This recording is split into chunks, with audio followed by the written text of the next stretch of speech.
Hello! Magandang araw po mga kaalam. For today's video, magbabayad tayo ng ating pag-ibig contribution and pag-ibig loan. IPL natin sa pag-ibig.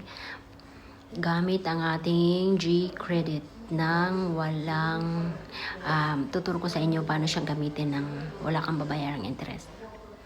So, kung bago ka pa lang po sa channel, please pa-subscribe naman po sa channel. Malaking bagay po yan. And pa-like na rin po ng video. Pa-share na rin po. Maraming salamat.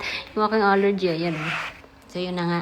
Monthly natin ginagawa is magbabayad na ating contribution kay pag-ibig. So, ngayon gagamitin natin si G-Credit. Palagi ko itong ginagawa. At nagagamit ko siya nang hindi ako nababayad ng interest. Kaya, palagi ko siyang ginagamit. Kasi wala man akong binabayaran ng interest. So, parang nagagamit ko lang talaga siya na hiram lang. Ganon. Charot. So, ito muna tayo ngayon. Dito na tayo sa pag-ibig. So, yan na. Ito na ang pag-ibig. Ito ang ating pag-ibig number. Yan. So, dahil magbabayad nga tayo online, punta tayo sa Pay Online. Ayan. Pay Online. So, andito yung mga options. Merong regular savings, MP2, housing loan, multipurpose loan, calamity loan, nandito lahat. So, unahin muna natin yung ating regular savings, which is the mandatory contributions Next is lalagay natin yung ating pag-ibig number. So, lagay natin siya. 1, 3, 09. Ang aking allergy talaga as in, nandyan na. Pero maganda na nga yan ngayon, di na malala. Okay, verify. So, kung tama yung pagkalagay mo ng inyong pag-ibig number, automatic lalabas yung pangalan mo dito sa baba. So, yan. Membership category, overseas Filipino worker. Payment method, nandito si Maya. Pwede rin yung inyong debit card. Since gagamit natin si GCash, dito tayo sa Maya and GCash. So, ayan. Yung ating membership savings. Ang minimum kasi is 400, pero ako binabayad ko is 500. Wala lang, gusto ko lang taas. And next year, bala ko magdagdag ulit ng 100. So, gusto ko 600 yung aking pag-ibig contribution next year. So, ngayon, alhamdulillah, December na. At nakompleto ko siya ngayon ng 500 ang aking contribution. So, punta na tayo sa next. Yan, may bayad siya na 5 pesos. Tapos dito, lalagay natin yung ating address. Sa line 1, since nilalagay ko yung gamit ko kasing address dito is sa probinsya. So, lagay ko yung namin, yung sitio namin. Yan. Tapos, dito is yung aming barangay, which is yan. Tapos, dito naman sa next is yung municipality namin, which is yan. Yan. Tapos, yung zip code, ilalagay din. Yan. And then, ayan. Okay. So, dito naman sa membership mobile number. So, dito sa membership mobile number, meron ditong prefix. Sa prefix, lalagay natin is 0926. May mga option naman dito. 0926. Yan. Tapos, sa susunod na tab, ilalagay mo dito yung remaining na number mo. So, 926. Yan. So, yung email, huwag kakalimutan para doon magsasend sa email ng ating resibo. Yan. And then, yung CAPTCHA, yung code, ilalagay natin dito. Yan.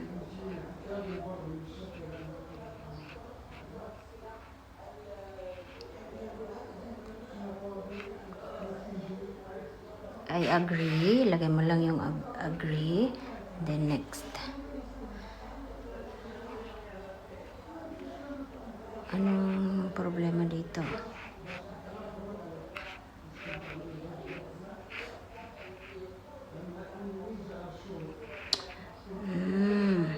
Mali pala. Okay. Next.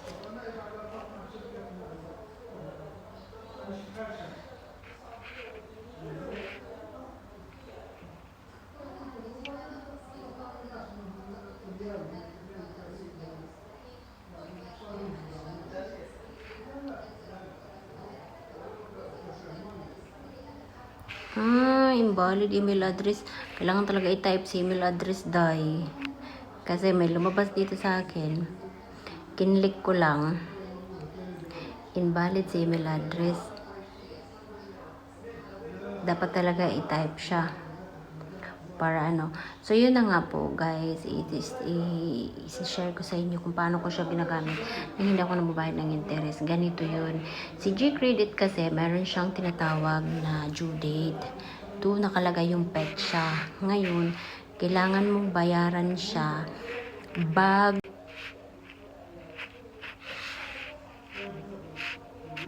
kailangan dyan, ang technique dyan is babayaran mo siya bago ang due date para wala kang babayarang kahit na anong interest. Kasi sa akin, si G-Credit ko is 5%. So, malaki ang matitipid mo kapag nagbayad ka ng on time. So, parang hiniram mo lang talaga siya. As in, hiniram mo lang, wala kang babayarang interest.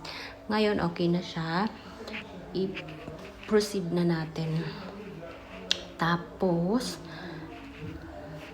maglalagin na tayo sa ating, nandito na, Gcash. Piliin natin yung Gcash kasi gamitin natin si G-Credit. So, yun na nga. Open na natin si Open Gcash. And then, yun na. Maglalagin tayo sa ating Gcash. Gamitin lang natin yung ating ano. Yun ang dapat gawin. As in talaga, promise, wala kang babayarang interest. Ganyan ginagawa ko palagi sa ano ko, sa contributions ko. Kasi ang billing period ko kay G-Credit is, kung hindi 9 yan, ay mapupunta sa 10. So, monthly, ganun talaga.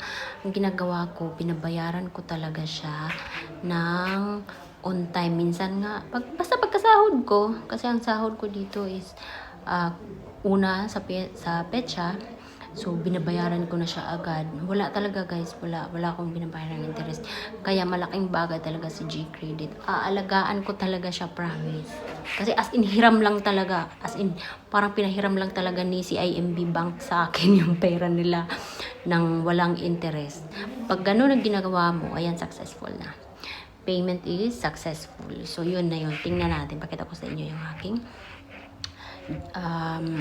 account kay G-Credit. Nag-reflect na yun doon na bawas na. Ang credit limit ko kasi is 2,000. So, malaking bagay siya. Hindi ko siya nagagamit ko siya pambayad ng bills. Sa kuryente, ganun din. Wala ring interest, guys. Basta nagbabayad ako ng on time. Binabayaran ko siya palagi nang hindi umaabot sa due date ko. Wala talaga, as in, walang bayar interest. Nagamit ko na rin to dyan sa Pilipinas sa National Bookstore. Ganon din ang ginawa ko. Binayaran ko lang siya ng wala akong binayarang interest. Basta babayaran mo siya ng on time. Babayaran ka before the due. Ayan, nagbawas na. O, diba? Meron pa akong, pwede ko pang gamitin. Meron pa akong 1,000 plus na pwede ko pang gamitin. So, ngayon, gagamitin natin siya pangbayad naman ng ating multipurpose loan. Balik tayo doon. Para, wala tayong problema dahil. Balik tayo dito ulit. Ganun ulit ang gagawin natin. Input lang natin siya ulit. Yan. Ilagay natin yung mga informations natin. And then, yun na. So, yun lang yun, guys, for today's video. So, ganun ang gawin ninyo para hindi kayo nagbabayad ng interest. Kasi sayang din yun, malaking bagay yun. 5%, biro nyo ng ganun. Nung una, hindi ko lang siya pinapansin. Pero nung katagalan pala, malaking bagay siya sa akin. Kasi, yung feeling ko, parang, as in, ang hiram lang talaga ako ng walang tubo talaga. Kaysa naman kay kay Maya. Ibang video na lang yun. Si Maya pwede rin gamitin dito yung Maya IC credit, kaya lang doon may interest. Patak talaga ang interest. Hindi katulad dito kay G-credit na pwede mo siyang gamitin na walang interest. So, yun. Yun yung tip. Kaya kung gagamitin niyo siya, bayaran niyo siya on time before yung due nyo. Kasi nakalagay dyan naman sa taas kung kailan yung due. Itong ginamit ko na to, ang due nito is January 9. So, until January 9, pwede ko siyang gamitin ng, hindi ako namabayad ng interest. Ginagamit ko siya. Ganun ang ginagawa ko. Malaking bagay siya. So, yun lang po for today's video. So, sana may natutunan kayo. Gawin nyo rin yan para hindi kayo nagbayad ng interest. Huwag nyo nang hintayin na umabot pa sa due yan para parang humiram ka lang talaga. Pinahiram lang ni CIMB sa'yo yung pera niya. Ganon, charot. So, yun lang guys for today's video. Thank you for watching and see you on my next video. Bye!